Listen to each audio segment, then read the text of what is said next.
This is Steve Woodruff. I'm making this little video as a follow-up to a blog post I recently put up questioning the validity of the question, what is the ROI of social media? Now, I mentioned in that blog post that I hate that question. And it's not that I hate the idea of measuring return on investment. It's just that the phrasing of the question itself, what's the ROI of social media, is invalid and is in fact nonsensical. You can't answer that question. You can't answer it because social media is an approach. It's a channel, it's a method, it's a way of communicating. But you may as well ask, what's the ROI of print? What's the ROI of radio? What's the ROI of the internet or a cell phone? It's too broad of a question and it can't really be answered. Furthermore, it's not really the best idea to ask that question in a non-holistic way, because social media should be part of an overall campaign of communications and marketing, and ROI should be looked at as part of the entire campaign, not just little pieces of it. Instead, it's better to ask the question the following way. What is our expected ROI for doing X using this particular social media approach?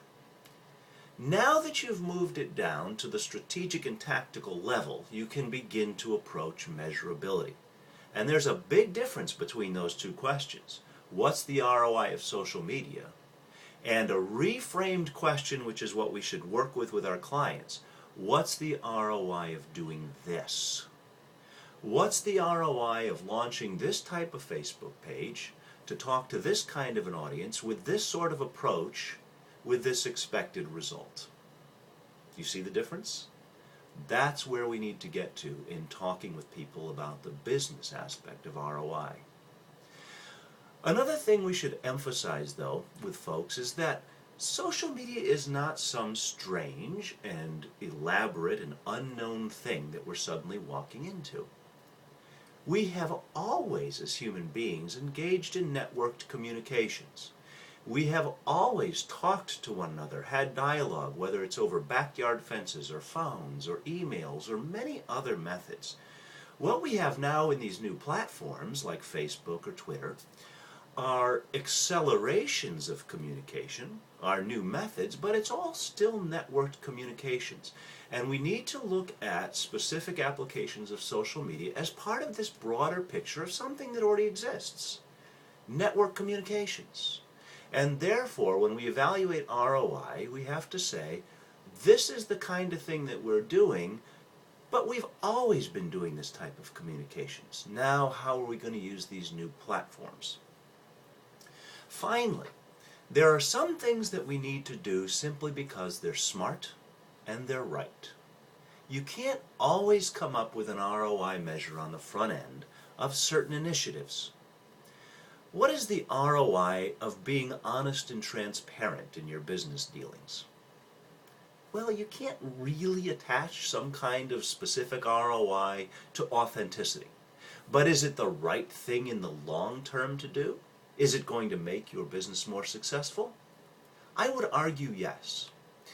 And when you say, should we get more involved in network communications and social media, if that's where the people are, if this is the wave that's growing, if dialoguing with people is important, if having multi-channel communications is important, if hearing from the marketplace is important, then I would say, yes, there is the right thing to do here, getting involved, and then you can figure out the ROI on the specifics as you evolve your approach. But there's no ROI that's going to be there in idleness, in sitting on the sidelines, and in pretending that this isn't important.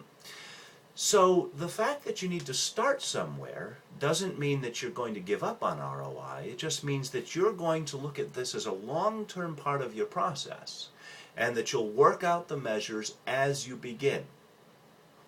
That's why I don't like the question, what's the ROI of social media? If we can properly frame the question in such a way that people are comfortable moving forward and are comfortable with the fact that there are measures for digital initiatives, but we have to bring it down to the level of initiatives, then we'll succeed in bringing people further along into using these methods. This is Steve Woodruff. You can find me at stevewoodruff.com, and thank you for tuning in.